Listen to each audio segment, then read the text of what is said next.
Sebelum mulai ibadah kita pada saat ini, mari kita mau satukan hati kita untuk berdoa. Mari kita berdoa.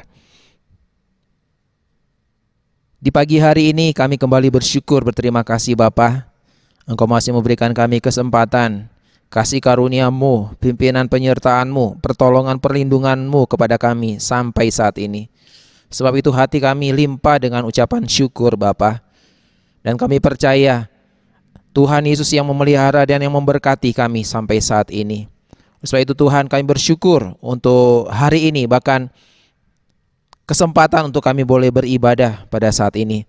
Tuhan Yesus kiranya memberkati dan mengurapi setiap jemaat Tuhan yang ada di rumah masing-masing dalam ibadah online ini. Tuhan juga mengurapi, memberkati setiap mereka yang mengambil bagian dalam pelayanan pada pagi hari ini, baik yang melayani di mimbar maupun di bagian tim multimedia.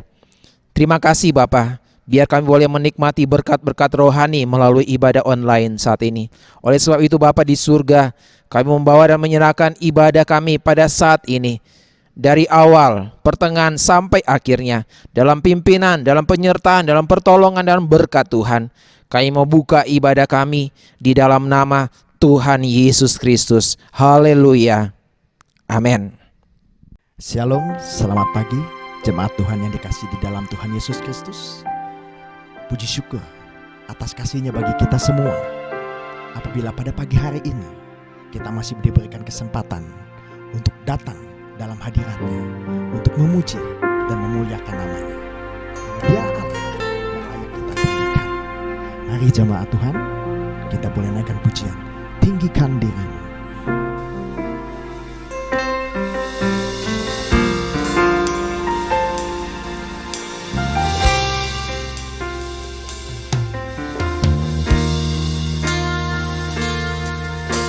Ku bersyukur padamu Tuhan. Ku bersyukur padamu Tuhan, atas kasih-Mu dan bermasmur bagi nama-Mu yang kudus. Sebab Engkau kebenaran, sebab Engkau kebenaranku. Padamu ku percaya.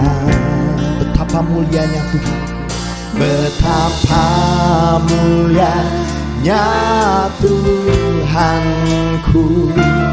Ku rindu menyatakan, tinggikan dirimu, tinggikan dirimu, mengatasi langit. Kebesaran-Mu Tuhan,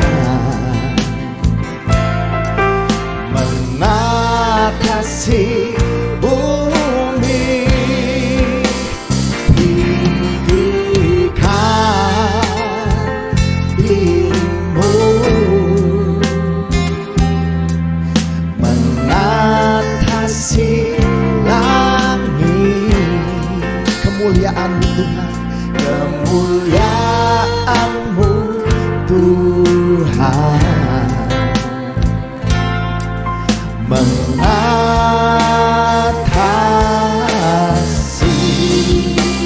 bumi. Sekarang dengan bersyukur-syukur kita berkata, ku bersyukur padamu, ku bersyukur padamu Tuhan, atas kasih-Mu dan bermasmur bagi nama, dan bermasmur bagi nama-Mu yang kudus. Karena sebab Engkau kebenaranku, sebab Engkau kebenaran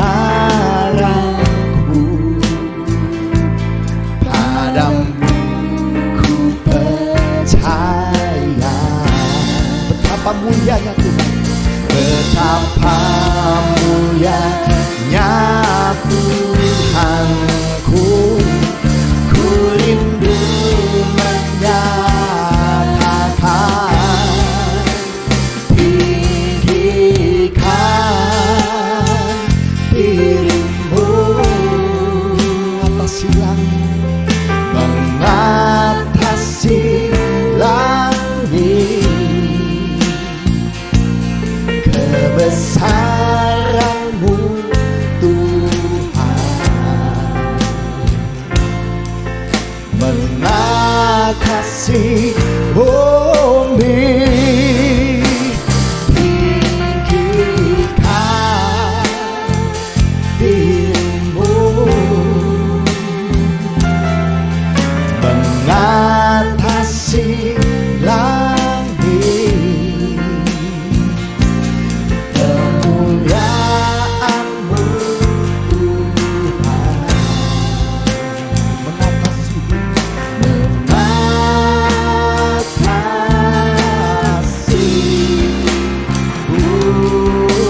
sekali lagi,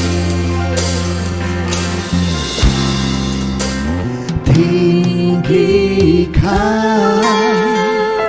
dirimu mengatasi langit. Kebesaranmu Tuhan mengatasi bumi, mengatasi bumi.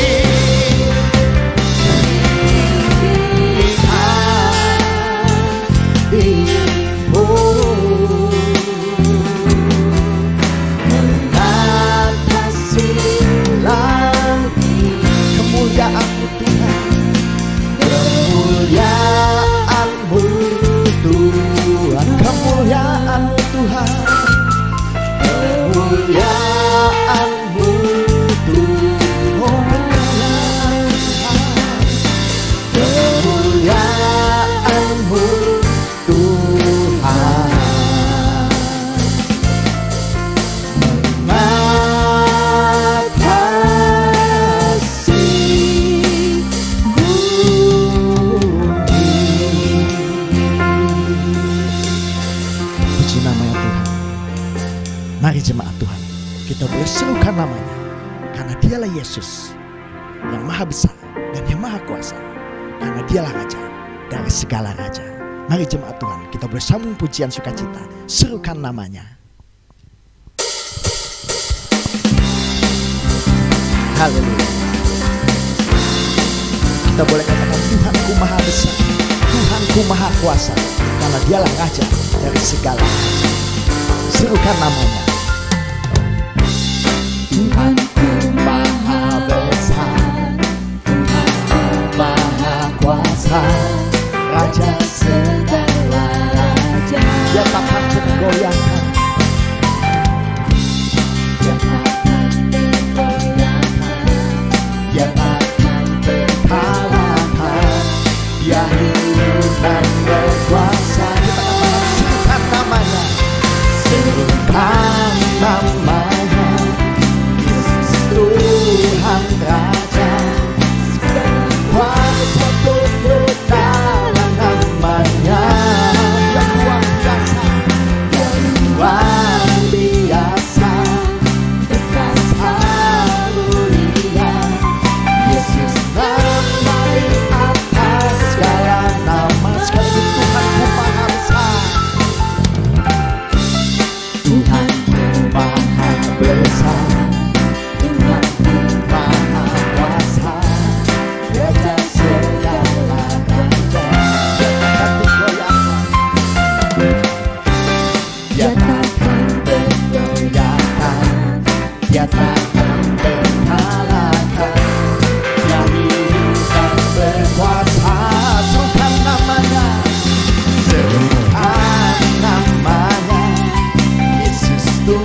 Tuhan Raja, segala kuasa tunduk dalam namanya. Dia luar biasa, haleluya, berkasa mulia. Yesus nama di atas segala nama, sukan namanya, sukan namanya. Yesus Tuhan Raja, segala kuasa tunduk dalam namanya. Luar biasa, berkasa mulia. Nama di atas segala nama, nama di atas segala, nama di atas segala nama, nama di atas segala. Yesus nama di atas segala nama. Puji nama Tuhan. Biarlah melalui pujian berikut ini kita boleh diingatkan kembali, apapun yang kita alami pada saat ini tidak dapat menghalangi kita untuk tetap datang dan tinggal di dalam kebenaran firman-Nya, dan juga boleh menjadikan kita tetap taat dan juga setia di dalam Tuhan. Mari jemaat Tuhan, biarlah dengan lebih sungguh kita boleh nyanyikan Jadikan Aku Indah.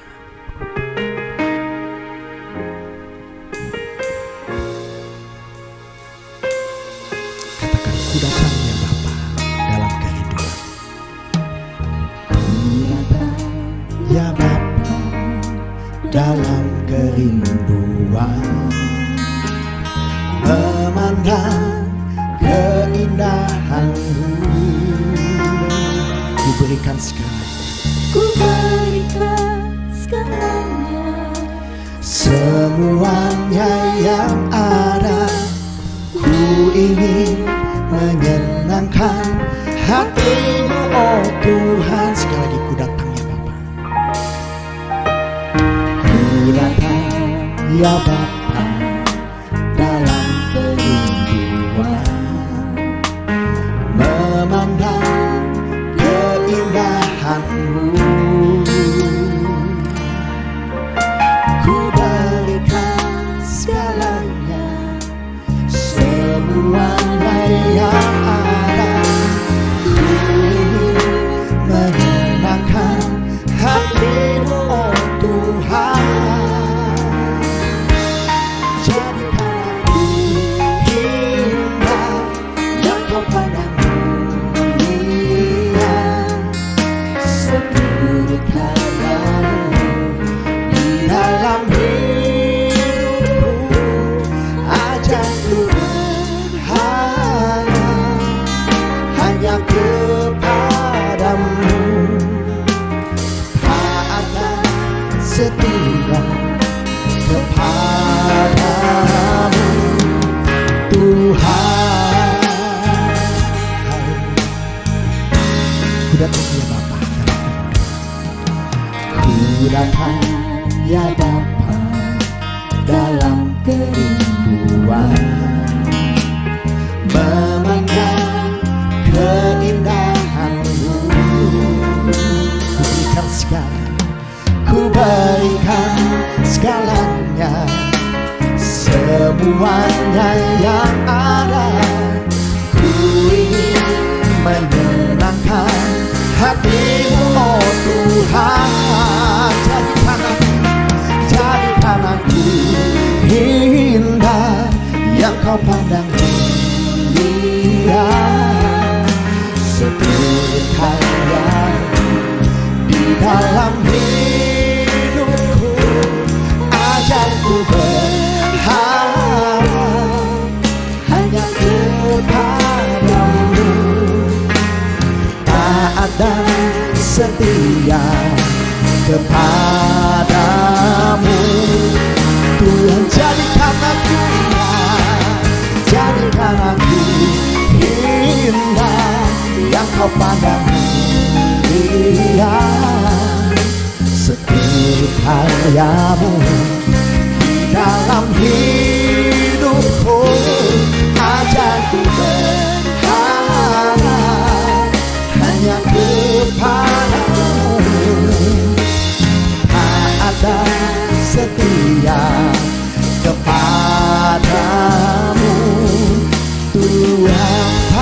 setia, taat dan setia, taat dan setia, taat dan setia kepadamu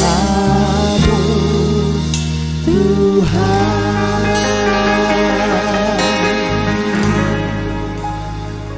Puji namanya Tuhan.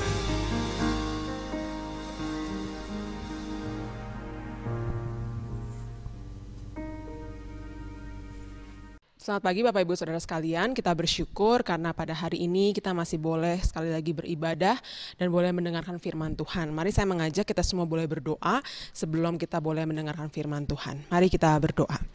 Bapa di dalam surga, kami bersyukur sekali lagi di hadapan Tuhan karena kami masih boleh terus mendapatkan firman bagi kehidupan kami yang dapat menguatkan kami, yang boleh mengubahkan cara hidup kami, yang boleh memperbaiki hidup kami. Kami bersyukur jikalau pada pagi hari ini masih ada firman Tuhan yang boleh diberitakan bagi kami, roti hidup yang dapat menyegarkan jiwa kami, yang dapat mengisi kebutuhan jiwa kami. Kiranya kami boleh datang dengan hati yang siap, dengan hati yang rindu, dengan hati yang haus, sehingga kami boleh mendapatkan kepuasan lewat firman-Mu. Kiranya Roh Kudus boleh menolong kami, mencelikkan mata kami dan membukakan hati kami, telinga kami, sehingga kami boleh dengan lembut menerima firman Tuhan yang diberitakan pada pagi hari ini.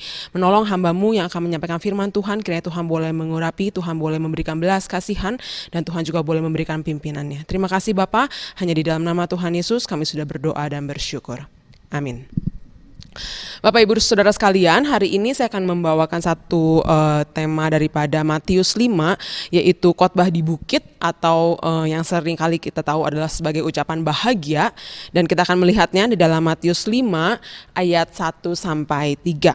Matius 5 ayat 1 sampai 3. Saya akan membacakannya bagi Bapak Ibu Saudara sekalian. Matius 5 ayat 1 sampai 3. Ketika Yesus melihat orang banyak itu, naiklah ia ke atas bukit, dan setelah ia duduk, datanglah murid-muridnya kepadanya. Maka Yesus pun mulai berbicara dan mengajar mereka, katanya, "Berbahagialah orang yang miskin di hadapan Allah, karena merekalah yang empunya kerajaan sorga. Berbahagialah orang yang miskin di hadapan Allah, karena merekalah yang empunya kerajaan sorga." Bapak Ibu Saudara sekalian, khotbah di bukit ini berisi ucapan bahagia, dan memang judul perikopnya menunjukkan ucapan bahagia. Dan ucapan bahagia ini memberikan gambaran karakter-karakter cara hidup atau sikap hidup yang dimiliki anak-anak kerajaan Allah. Bahkan dikatakan khotbah di bukit ini atau ucapan bahagia ini adalah standar etika hidup orang Kristen. Ini adalah hal yang seharusnya dimiliki atau dilakukan oleh anak-anak Tuhan. Tetapi kita bisa melihat juga bahwa ucapan bahagia bukanlah sekedar list to do ya, atau perintah yang harus dilakukan oleh anak-anak Tuhan. Kita bisa melihat bahwa ucapan bahagia ini juga adalah sebuah berita atau sebuah kabar. Berita atau kabar tentang apa? Yaitu berita atau kabar tentang datangnya sebuah kerajaan, yaitu kabar kerajaan sorga. Kalau Bapak Ibu lihat di dalam Matius 4 ayat 23, Matius 4 ayat 23 perikop di atasnya, saya akan bacakan Matius 4 ayat 23. Di situ dituliskan, Yesus pun berkeliling di seluruh Galilea, ia mengajar dalam rumah-rumah ibadat dan memberitakan Injil kerajaan Allah, serta melenyapkan segala penyakit dan kelemahan di antara bangsa itu. Yesus datang dan memberitakan Injil kerajaan Allah. Dan kalau kita lihat tadi di Matius 5 ayat 3 dikatakan juga, "Berbahagialah orang yang miskin di hadapan Allah, karena merekalah yang empunya kerajaan sorga." Jadi waktu kita melihat Kristus datang ke dunia, kita melihat Yesus bukan saja sebagai juru selamat, Mesias yang akan menyelamatkan manusia dari hukuman dosa, tetapi Yesus datang menghadirkan kerajaan sorga di tengah-tengah dunia ini dengan Dia sebagai Raja. Dia datang memberitakan Injil kerajaan Allah, dan Dia juga membawa kerajaan sorga itu hadir di tengah-tengah dunia ini. Dan kalau kita bicara tentang kerajaan, setiap kerajaan mempunyai sistem pemerintahannya masing-masing. Kerajaan memiliki tata caranya sendiri. Kerajaan memiliki hukum-hukumnya sendiri. Dan bicara kerajaan Allah, kerajaan sorga, berarti kerajaan ini memiliki sistem pemerintahannya. cara hidupnya, prinsip-prinsipnya, nilai-nilainya, atau hukum-hukumnya sendiri. Jadi Tuhan Yesus datang ke dalam dunia, dia menghadirkan kerajaan Allah, dia memberitakan Injil kerajaan Allah, dan waktu Tuhan Yesus menyampaikan ucapan bahagia, Tuhan Yesus sedang menawarkan satu cara pandang, satu sistem hidup, satu nilai hidup dari kerajaannya, yaitu kerajaan sorga yang berbeda dengan kerajaan dunia. Dia memperkenalkan prinsip-prinsip kerajaannya, dia memberitahu nilai-nilai kerajaannya yang berbeda dengan dunia ini. Maka akan ada banyak sekali hal-hal yang terbalik di dalam kerajaan sorga. Contoh yang paling real ya, nilai-nilai atau prinsip-prinsip yang begitu bertolak belakang antara kerajaan dunia dengan kerajaan sorga adalah, contoh yang paling real itu misalnya, kasihilah musuhmu, berdoalah bagi mereka. Ini sangat terbalik dengan apa yang dunia ajarkan atau nilai-nilai dunia, yaitu hajar dan balaskan musuhmu, gitu ya. Banyak sekali hal-hal lainnya, nanti kita akan melihat bagaimana nilai-nilai kerajaan surga itu baru dan berbeda total dengan kerajaan dunia.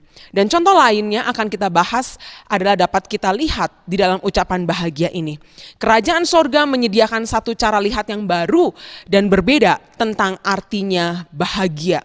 Ada nilai-nilai hidup yang baru dan berbeda tentang keadaan bahagia. Baru dan berbeda seperti apa? Ya, kalau misalnya bagi kita manusia gitu ya, pada umumnya bahagia itu adalah karena hal-hal yang menyenangkan. Ya, di postingan sosmed kita dapat melihat orang yang menunjukkan kebahagiaan, apa artinya bahagia bagi mereka, yaitu momen-momen menikah, momen punya anak, momen liburan, ya, momen makan di tempat-tempat makanan yang kekinian gitu ya, kemudian hal-hal terbaru yang dapat mereka update, itu yang dikatakan bagi manusia adalah hal yang berbahagia. Tetapi bagaimana menurut kerajaan surga? Apa artinya berbahagia menurut nilai-nilai kerajaan Allah? Kalau kita lihat di dalam ayat 3 sampai 12 dikatakan berbahagialah orang yang miskin. Sementara dunia akan mengatakan berbahagialah orang yang kaya. Di dalam ayat berikutnya dikatakan berbahagialah orang yang berduka. Dunia akan mengatakan berbahagialah mereka yang tertawa. Kerajaan surga mengatakan berbahagialah orang yang lemah lembut. Dunia akan mengatakan berbahagialah orang yang kuat, yang percaya diri. Kerajaan surga akan mengatakan berbahagialah orang yang lapar dan haus. Sedangkan dunia akan mengatakan berbahagialah mereka yang kenyang dan tidak haus karena mereka memiliki segalanya. Semuanya begitu berbeda total, dan ini yang Tuhan katakan kebahagiaan sejati. Dalam pandangan Tuhan, orang-orang yang berbahagia, orang-orang yang diberkati adalah orang-orang yang seperti dalam Matius 5 ayat 3 sampai 12. Dan inilah berita kerajaan surga. Inilah nilai-nilai kerajaan surga. Inilah pandangan kerajaan surga yang tentu saja sangat bertolak belakang atau terbalik dengan pandangan kerajaan dunia.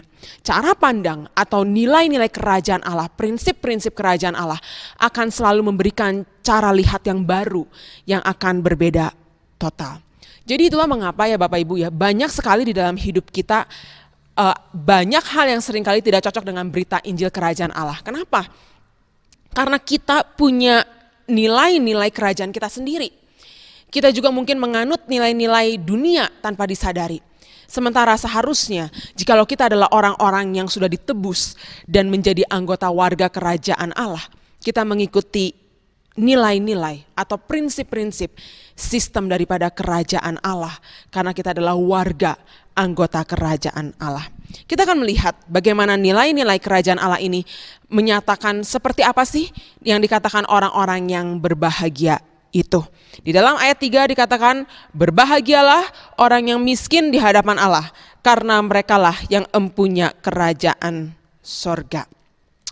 Ucapan bahagia ini diawali dengan kata berbahagialah. Di dalam bahasa Inggris bukan dikatakan be happy atau be joyful, tetapi menggunakan kata blessed. Ya, blessed sendiri sebenarnya artinya bukan berbahagia, tapi diberkatilah atau terberkatilah. LAI menerjemahkan blessed dengan kata berbahagialah. Tetapi kita bisa melihat kaitan antara terberkati dan berbahagia. LAI tidak menerjemahkan dengan kata terberkati atau diberkatilah, tetapi LAI menerjemahkan dengan kata berbahagia. Tetapi kita bisa melihat terberkati atau diberkati dengan berbahagia itu berkaitan. Bagaimana kaitannya? Orang yang diberkati pasti berbahagia. Orang yang terberkati pasti berbahagia. Seperti apa sih orang-orang yang diberkati, orang-orang yang berbahagia di dalam pandangan Tuhan atau kerajaan surga? Ucapan bahagia yang pertama ini mengatakan diberkatilah atau berbahagialah orang yang miskin. Bukan miskin secara materi gitu ya. Karena di dalam bahasa Inggrisnya dikatakan blessed are the poor in spirit. Poor in spirit berarti miskin rohani. Miskin rohani. Berbahagialah orang yang miskin rohani di hadapan Allah karena merekalah yang empunya kerajaan sorga. Firman Tuhan mengatakan mereka yang berbahagia, mereka yang diberkati dalam pandangan Tuhan adalah orang-orang yang miskin secara rohani. Apa itu miskin rohani? Seperti apa itu orang yang miskin rohani di hadapan Tuhan? Kita akan lihat dulu kondisi yang bukan miskin rohani, yang bukan miskin rohani ya, supaya kita jangan salah menilai diri atau melihat diri kita. Kondisi yang bukan miskin rohani. Yang pertama adalah ketiadaan harga diri atau kadang-kadang merasa diri tidak berharga. Ini bukanlah kondisi yang dapat dikatakan miskin rohani. Mengapa? Karena kematian Kristus sudah membuat kita menjadi ciptaan baru yang berharga. Maka merasa diri tidak berharga bukanlah kondisi miskin rohani. Dan seharusnya kita sebagai anak Tuhan tidak lagi merasa diri tidak berharga. Karena kematian Kristus sudah membuat kita menjadi ciptaan baru yang berharga. Yang kedua, sifat pemalu. Banyak orang yang secara alami sifatnya itu pemalu, pendiam, dan tertutup. Lalu kadang-kadang hal ini dipuji-puji sebagai orang yang rendah hati, orang yang miskin rohani. Tidak, bukan. Tidak sama. Sifat pemalu, ya, pendiam, tertutup, itu bukanlah kondisi miskin rohani. Ya, miskin rohani juga bukan kondisi rohani yang kurang semangat, kurang kekuatan, lemah lesu dalam kerohanian. Ini pun tidak dapat dikatakan kondisi miskin rohani. Ya, dan kondisi miskin rohani juga bukanlah kerendahan hati yang mencolok. Orang-orang yang sepertinya rendah hati, tapi sebenarnya ingin kerendahan hatinya disadari oleh orang lain atau terlihat atau diketahui oleh orang lain.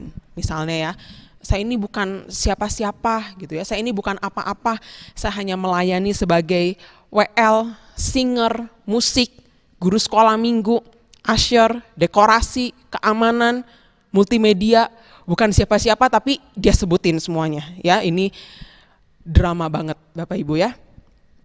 Orang-orang yang rendah hati tapi ingin kerendahan hatinya mencolok dan terlihat itu bukanlah kondisi miskin rohani. Maka jangan sampai kita salah menilai diri.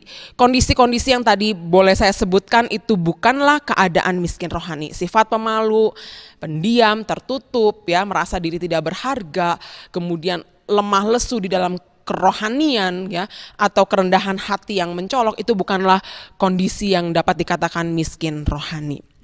Kalau begitu apa sih yang namanya miskin rohani itu? Kata miskin di dalam ayat ini berasal dari akar kata yang menunjukkan sama dengan kata kerja ngemis atau aktivitas mengemis.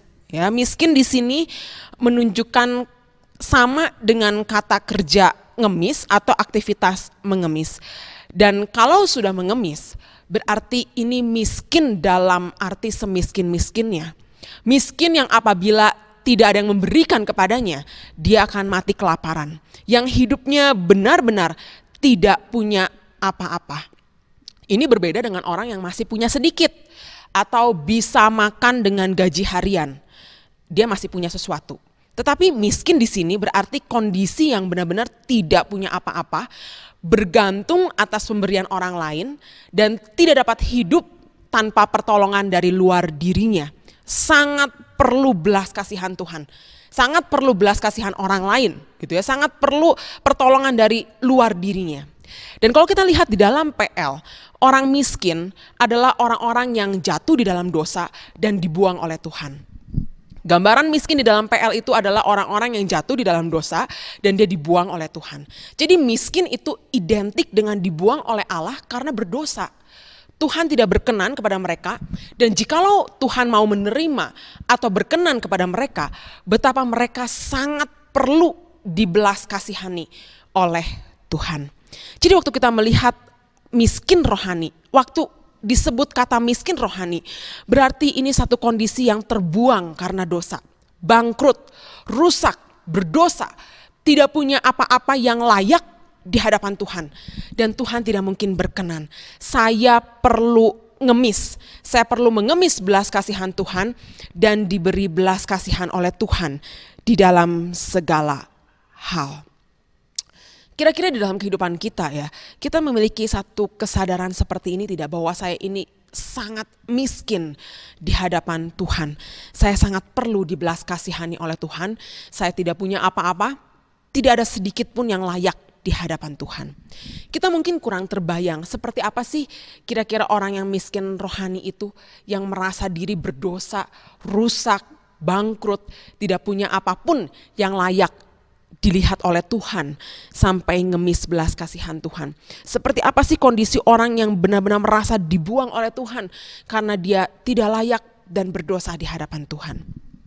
Kita akan melihat contoh orang yang miskin rohani sehingga kita dapat refleksi diri kita masing-masing. Kita melihat satu perumpamaan Lukas 18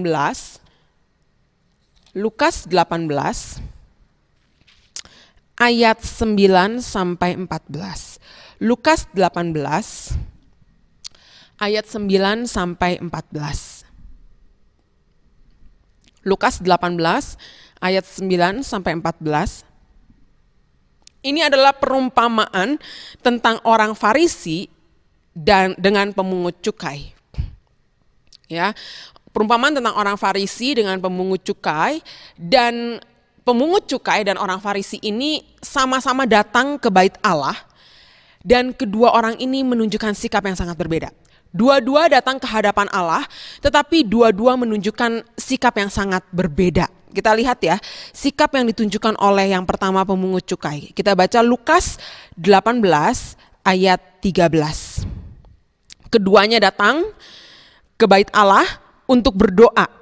Kalau kita baca di ayat 10, Lukas 18 ayat 10, ada dua orang pergi ke bait Allah untuk berdoa. Yang seorang adalah Farisi dan yang lain pemungut cukai. Jadi dua-dua pergi ke bait Allah untuk berdoa, yang satu orang Farisi dan yang satu pemungut cukai.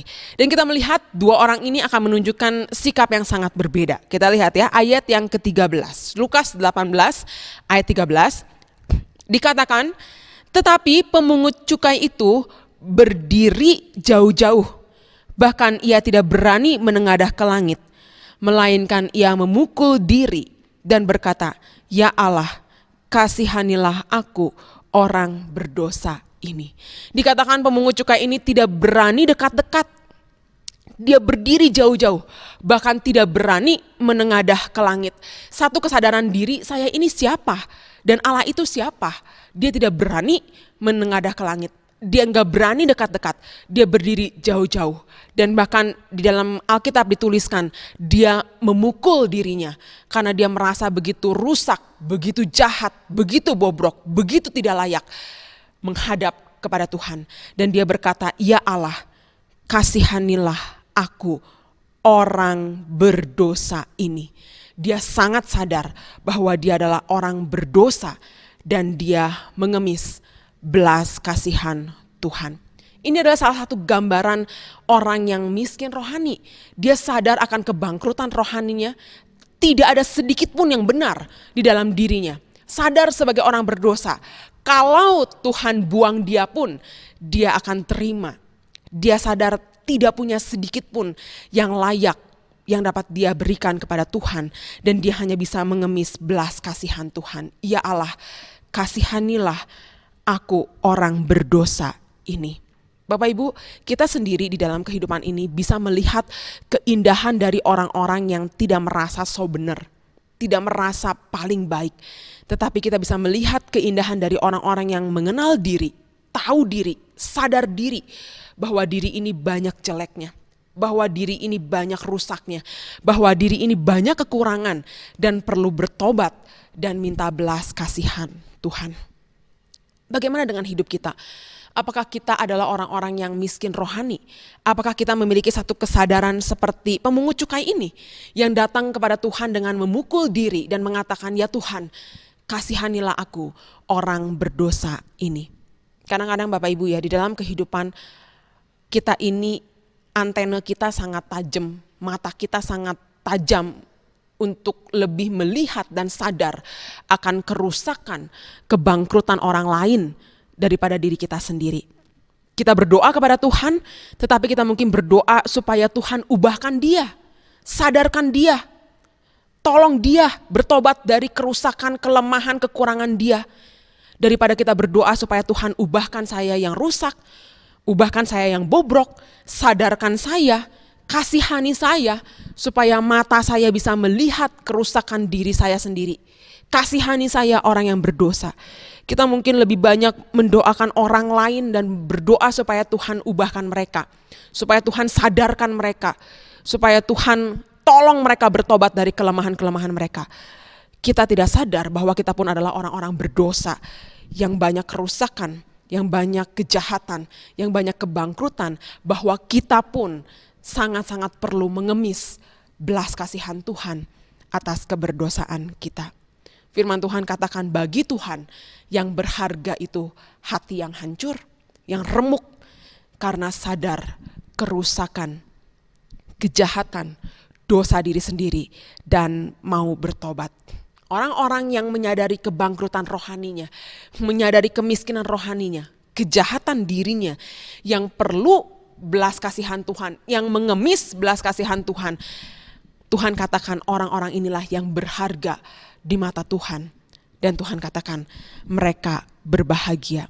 Merekalah yang miskin di hadapan Tuhan yang berbahagia. Apakah kita memiliki satu sikap seperti pemungut cukai ini waktu kita datang di hadapan Tuhan? Tidak ada yang baik di dalam diri kita. Tidak ada yang layak di hadapan Tuhan dari diri kita. Kita datang dengan penuh kesadaran Tuhan, saya orang berdosa. Saya rusak, saya banyak kelemahan, saya banyak kekurangan, saya banyak kerusakan, dan saya perlu belas kasihan untuk boleh menyadari kerusakan diri saya, untuk boleh bertobat daripada kejahatan dan keberdosaan saya. Maka Bapak Ibu ya, kontras dari orang yang miskin rohani, merasa tidak punya apapun, adalah orang yang merasa punya sesuatu sehingga dia tidak rasa miskin. Dia tidak merasa perlu mengemis. Kontras ya, kalau orang miskin maka dia akan ngemis. Dia minta belas kasihan Tuhan. Kontrasnya adalah berarti dia nggak merasa miskin gitu ya. Kalau yang satu miskin berarti kontrasnya adalah tidak miskin. Kalau yang miskin ngemis berarti yang tidak miskin merasa punya sesuatu dan merasa nggak perlu ngemis. Kalau gitu orang yang tidak merasa miskin rohani gitu ya, merasa punya sesuatu, apa yang dia punya kira-kira gitu ya, sehingga dia merasa nggak perlu mengemis. Apa yang dia punya? Orang yang tidak miskin rohani berarti dia merasa punya kebaikan. Dia rasa lebih baik dari orang lain, lebih benar dari orang lain. Dan dapat dikatakan orang-orang yang seperti ini adalah orang-orang yang merasa dirinya baik-baik saja, sehingga saya nggak perlu ngemis apapun kepada Tuhan. Ya, besar kemungkinan orang-orang seperti ini tidak akan mengemis belas kasihan dari Tuhan, karena hanya mereka yang merasa miskin yang akan mengemis kepada Tuhan, yang merasa nggak punya, yang akan mengemis kepada Tuhan.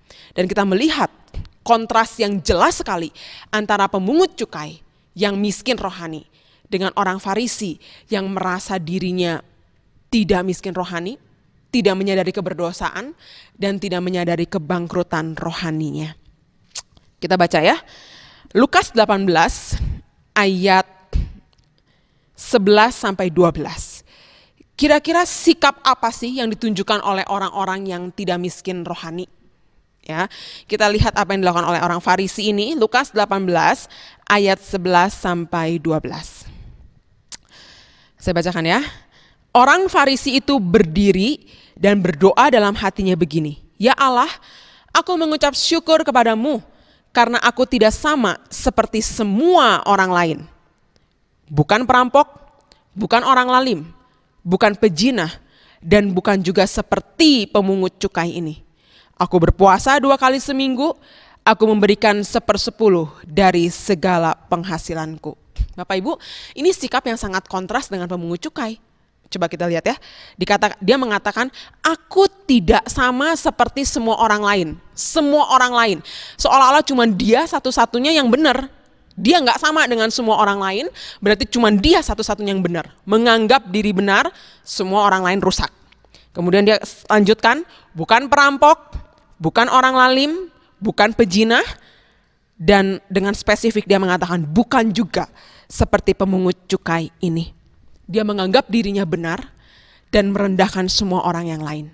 Bukan hanya itu Bapak Ibu, dia lanjutkan dengan memamerkan kesalehannya kepada Tuhan. Aku puasa 2 kali seminggu dan aku juga memberikan 1/10 dari penghasilanku.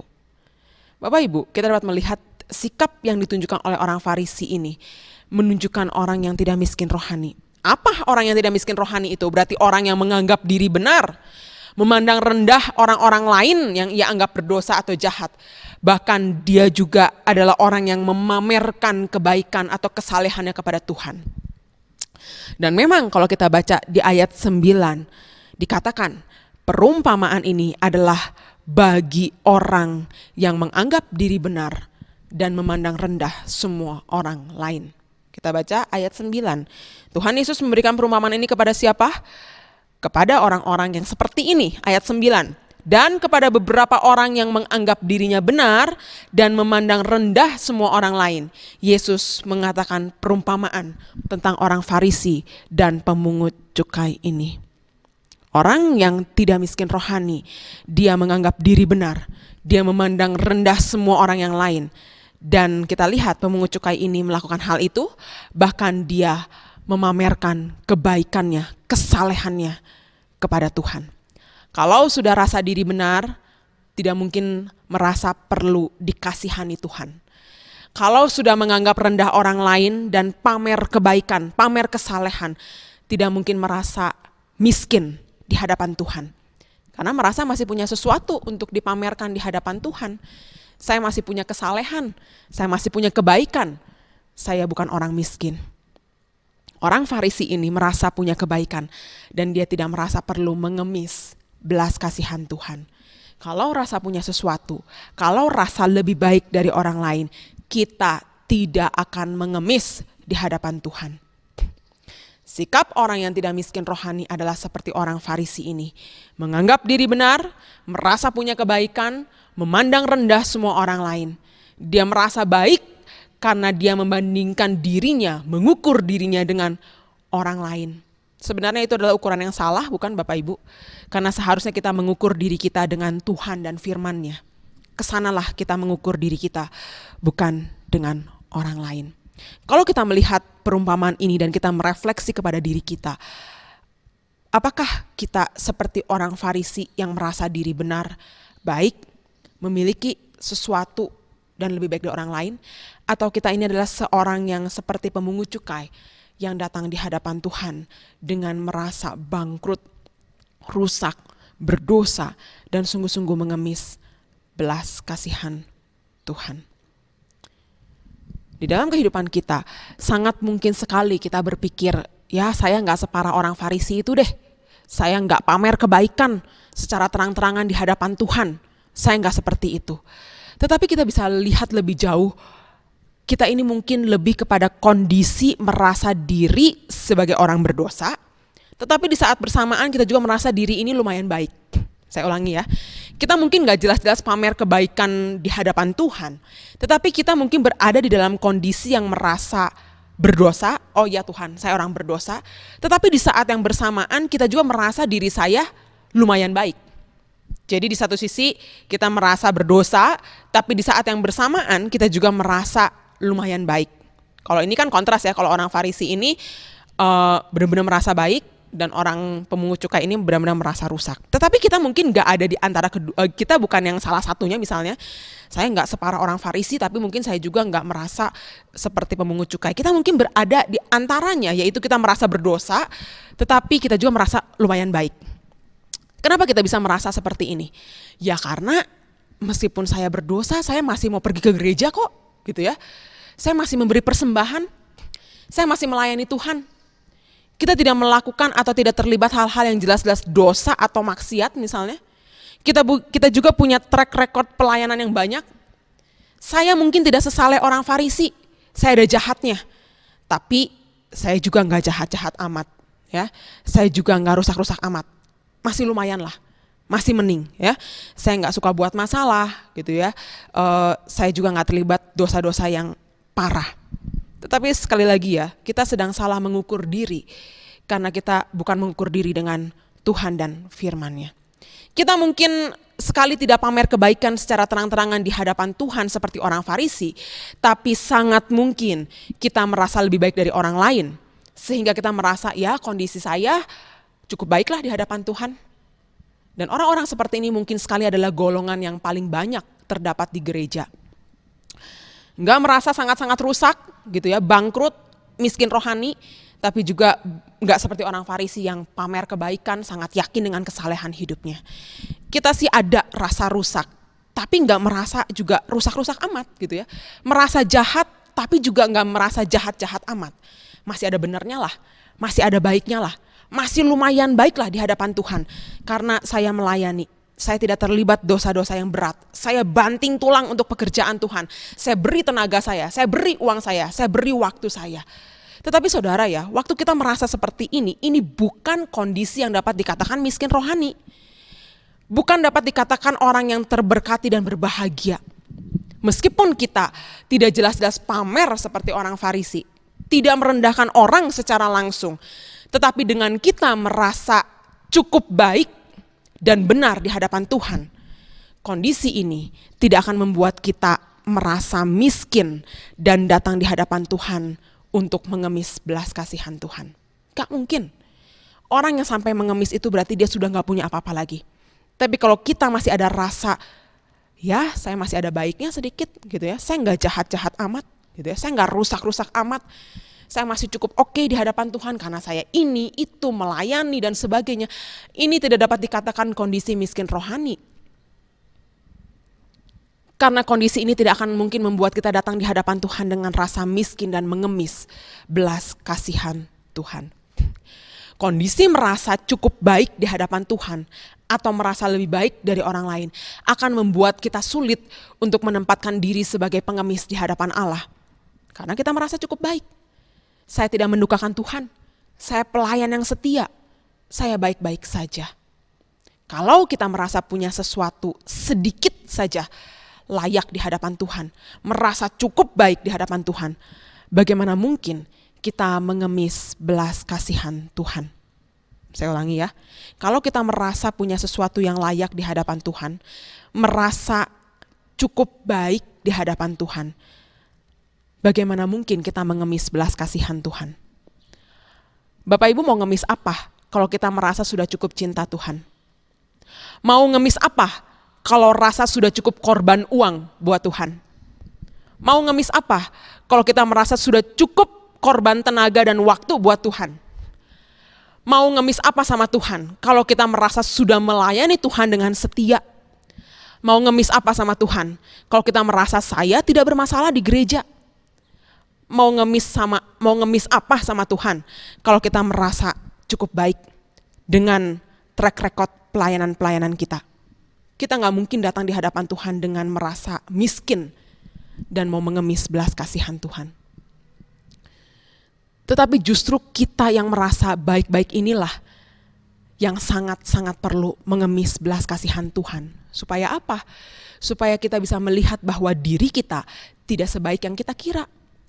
Bahwa diri kita ini masih terlalu jauh dari standarnya Tuhan.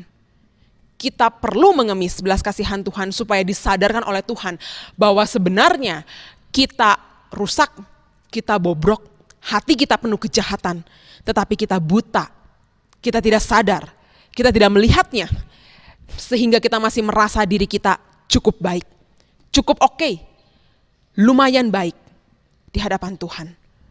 Bapak Ibu, kalau kita boleh melihat kepada diri kita, luarnya mungkin kita melayani, tapi hati kita mungkin banyak benci sama orang, banyak kesel sama si ini, sama si itu. Setiap lihat orang, kita selalu lihat kekurangannya. Di luar kita mungkin kasih persembahan buat gereja, tapi mungkin kita nggak boleh tersinggung sedikit pun. Di luar kita banting tulang buat pekerjaan Tuhan belasan tahun, tetapi mungkin kita adalah orang-orang yang sangat sulit dikasih masukan dan nasihat. Di luar kita adalah jemaat, pelayan setia belasan tahun, tetapi mungkin kita adalah orang-orang yang sangat sulit ikut aturan gereja. Di dalam banyak tidak beres, banyak nggak lurus, tetapi selalu merasa orang lain yang gak beres. Perkataan luarnya sepertinya baik, benar, firman Tuhan, tetapi hatinya mau nyerang orang ini dan orang itu. Luarnya pelayan dan melayani, tetapi kalau sudah ribut sama saja kasar, tidak ada kasih. Kita bisa tambahkan list-list lainnya lagi. Dan inilah diri kita, Bapak Ibu. Bukankah kita-kita yang seperti ini, yang luarnya tampak baik-baik saja, dan secara tidak sadar kita merasa diri cukup baik, sebenarnya sangat-sangat perlu belas kasihan Tuhan. Kalau Tuhan melihat hati kita dan keseluruhan diri kita, tidak ada yang lolos yang dapat mengatakan kita layak, kita cukup baik, atau kita baik-baik saja di hadapan Tuhan. Apa ada yang bisa mengatakan kita cukup layak, cukup baik di hadapan Tuhan, sehingga tidak perlu mengemis belas kasihan Tuhan? Orang yang semakin dekat dan mengenal Tuhan, dia akan semakin melihat keberdosaan, kebobrokan, kekurangan dirinya, bukan orang lain. Orang yang semakin jauh dari Tuhan, dia akan semakin rasa baik, benar, dan menghina orang lain. John Calvin itu mengatakan siapa mengenal Tuhan, dia akan semakin mengenal diri. Semakin dia mengenal diri, dia akan semakin mengenal Tuhan yang suci, yang kudus, yang standarnya begitu tinggi. Bapak Ibu, kita sangat perlu minta belas kasihan Tuhan supaya Tuhan bukakan mata kita. Kita yang merasa gak rusak-rusak amat, gak jahat-jahat amat, masih cukup baik. Kita perlu minta belas kasihan Tuhan untuk Tuhan bukakan mata kita melihat kerusakan diri kita. Kita gak sebaik yang kita kira. Kita gak cukup cinta Tuhan. Kita gak sungguh-sungguh mengasihi Tuhan. Kita perlu belas kasihan Tuhan supaya kita boleh melihat kejahatan hati kita sendiri, bukan orang lain, tapi diri kita sendiri. Kita sangat-sangat perlu belas kasihan Tuhan. Dan firman Tuhan katakan, terberkati, berbahagialah orang yang miskin, karena merekalah yang empunya kerajaan sorga. Kenapa dikatakan orang yang miskin rohani adalah orang yang berbahagia? Karena orang-orang inilah yang masuk dalam kerajaan Allah, yang memperoleh keselamatan. Karena sejak awal dia sangat sadar, tanpa anugerah Tuhan, tanpa belas kasihan Tuhan, saya tidak mungkin memiliki kerajaan surga. Saya perlu dibelas kasihani oleh Tuhan. Firman Tuhan katakan berbahagia dan terberkatilah orang yang miskin rohani, karena orang-orang inilah yang sangat mungkin bertumbuh secara rohani. Hanya mereka yang merasa bangkrut, miskin, yang ada kemungkinan untuk bertumbuh terus secara rohani. Dia akan terus minta anugerah Tuhan, minta belas kasihan Tuhan untuk mencelikan mata dia, lihat keberdosaan, lihat kebobrokan, lihat kelemahan diri. Dia akan minta belas kasihan Tuhan untuk bertobat, untuk diubahkan hatinya, diubahkan karakternya, diubahkan sifat-sifatnya. Dan saya yakin orang yang merasa miskin rohani, dia tidak akan ada tempat untuk menganggap diri benar, untuk sombong, untuk menghina orang, untuk merendahkan orang lain. Dan berbahagialah orang yang sadar diri miskin rohani, karena waktu dia datang di hadapan Tuhan, dia mengemis, mencari Allah, meminta belas kasihan kepada Tuhan. Tuhan akan sungguh-sungguh memberikan belas kasihan. Tuhan akan berikan anugerahnya, Tuhan akan berikan pengampunan, Tuhan berikan kekuatan, dan Tuhan berikan apa yang dia perlu. Ketika kita rasa miskin, kita mengemis, kita akan berbahagia waktu diberi oleh Tuhan. Tetapi jikalau kita rasa punya, baik-baik saja, kita tidak akan mungkin perlu mengemis sama Tuhan. Kita tidak merasa perlu diberi belas kasihan oleh Tuhan. Kalaupun Tuhan beri, tidak akan berbahagia. Kenapa? Karena memang merasa tidak perlu. Tetapi orang yang miskin itu, dia tahu dia perlu. Dia datang, dia mengemis. Dan waktu Tuhan beri, dia akan sungguh-sungguh berbahagia. Mereka yang miskinlah yang akan mengemis belas kasihan kepada Tuhan dan sungguh-sungguh berbahagia karena Tuhan pasti akan memberikan anugerah dan memberikan belas kasihan-Nya. Kiranya firman Tuhan hari ini menyadarkan kita untuk meminta belas kasihan Tuhan agar kita dapat melihat ketidakberdayaan kita, keberdosaan kita, kerusakan kita, kemiskinan diri kita, kebobrokan hati kita, dan selalu meminta dan bergantung kepada belas kasihan Tuhan. Berbahagialah mereka yang miskin di hadapan Allah, karena merekalah yang empunya kerajaan sorga. Amin. Mari kita berdoa, kita tundukkan kepala dan kita bersyukur untuk firman Tuhan. Bapa di dalam surga, kami bersyukur sekali lagi karena firman Tuhan masih boleh terus berbicara kepada kami, untuk boleh menyadarkan kami, untuk boleh kami bercermin kepada firman. Ampuni kami jikalau kami mungkin selama ini merasa cukup baik di hadapan Tuhan, karena kami merasa sudah melakukan banyak pelayanan di hadapan Tuhan, karena kami sudah setia bergereja, beribadah kepada Tuhan, karena kami mungkin tidak terlibat di dalam dosa-dosa yang rusak dan jahat. Tetapi itu bukanlah satu kondisi yang Tuhan inginkan. Tuhan ingin kita benar-benar merasa miskin, rusak, bobrok, dan kita adalah orang-orang yang perlu dibelas kasihani oleh Tuhan, bahkan untuk melihat kejahatan hati kami sendiri, kerusakan diri kami sendiri, kebobrokan diri kami sendiri, ketidakberesan daripada kehidupan kami sendiri. Tuhan, kasihanilah kami karena kami tidak layak di hadapan Tuhan. Banyak hal yang tidak beres dalam hati kami, tetapi seringkali kami menjadi buta karena kami melihat orang lain, melihat kejahatan orang lain, melihat ketidakberesan orang lain. Maka itu Tuhan, kasihanilah kami supaya kami boleh dibukakan matanya, hatinya untuk melihat kerusakan diri kami sendiri. Kami memohon belas kasihan Tuhan. Biarlah setiap kali kami datang di hadapan Tuhan, kami datang dengan hati yang begitu miskin dan memohon belas kasihan Tuhan. Terima kasih untuk firman-Mu ya Tuhan. Terima kasih untuk teguran, untuk hal-hal yang boleh Tuhan sadarkan lewat firman-Mu.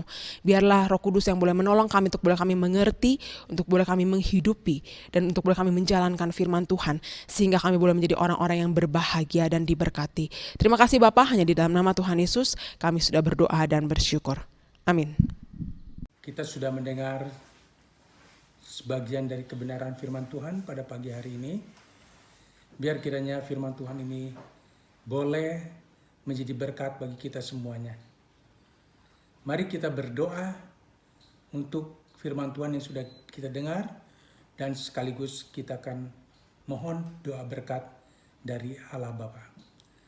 Terima kasih Bapa di sorga, terpujilah nama-Mu. Jikalau sampai pagi hari ini kami boleh sama-sama diberkati dengan kebenaran firman-Mu.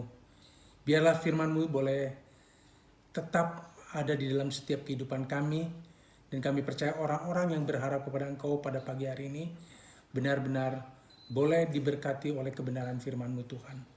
Lengkapi kami Tuhan di dalam menghadapi situasi apapun juga, karena manusia tidak hidup dari roti saja, melainkan dari setiap perkataan Engkau Tuhan.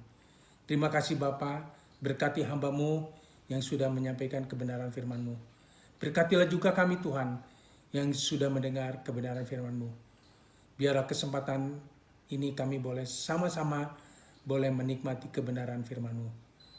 Terima kasih Bapa. Sebentar kami akan mengakhiri ibadah kami ini. Kiranya Tuhan, kami akan memohonkan berkat bagi kami semuanya. Mari saudara-saudara kita berdoa untuk berkat-berkat yang Tuhan akan sediakan bagi kita. Bapa di sorga, terima kasih Tuhan. Kiranya Tuhan memberkati kami sebagai kepala keluarga, sebagai ibu rumah tangga. Memberkati kami dalam pekerjaan dan seluruh aktivitas kami. Yang lemah Tuhan berikan kekuatan, yang sakit Tuhan berikan kesembuhan, yang putus asa Tuhan memberikan pengharapan. Dimanapun kami berada, Tuhan sertai kami di dalam kasih karunia Tuhan dilimpahkan bagi seluruh sidang jemaat, bagi kami semuanya. Tuhan berkati orang-orang yang sudah mengambil bagian dalam pelayanan di pagi hari ini. Tangan-tangan manis yang sudah memberikan persembahan-persembahan bagi pekerjaan Engkau, kiranya juga Tuhan memberkati kami. Sebentar saudara-saudaraku, terimalah berkat Allah Bapa, persekutuan dengan Roh Kudus,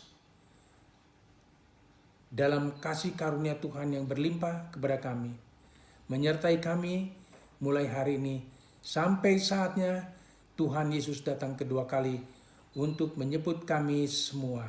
Di dalam nama Yesus, Tuhan dan Juru Selamat, hamba sudah berdoa.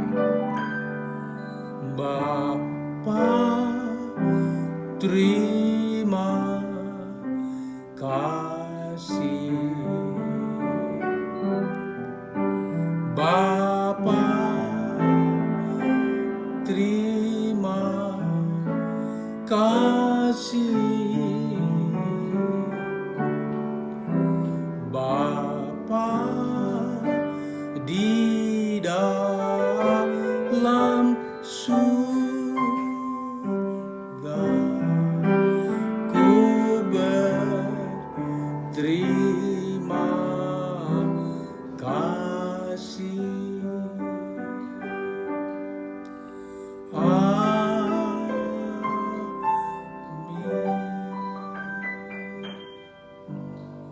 Shalom, sampai jumpa di minggu yang akan datang. Tuhan memberkati. Amin.